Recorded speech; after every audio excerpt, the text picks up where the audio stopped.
Welcome to Penrose Learning, where we make understanding easy. You begin by confirming the basics quickly. Update Bgmi and sign into the account that previously had the return special. Once done, open the Events tab and the in-game mailbox immediately. These areas often hold activation flags. If you cleared cache or reinstalled, make sure to restore any linked account data so the server recognizes your history.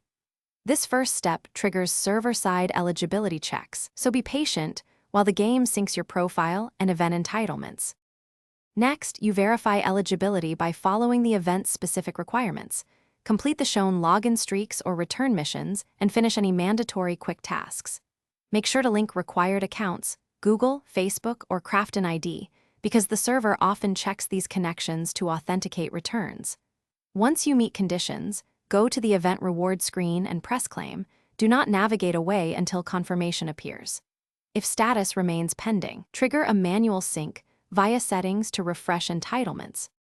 Finally, you complete the flow by force closing Bgmi and relaunching to ensure reward packages populate. If claimed items are missing, clear the game cache or reinstall. This often forces the server to resend entitlements.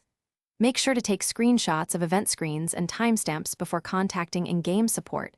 Provide your player ID and platform details. A key troubleshooting tip: if the event tag shows inactive, wait 24 hours and then submit a support ticket with evidence. Servers sometimes Thanks for watching. If this was helpful, leave a like and consider subscribing. See you next time.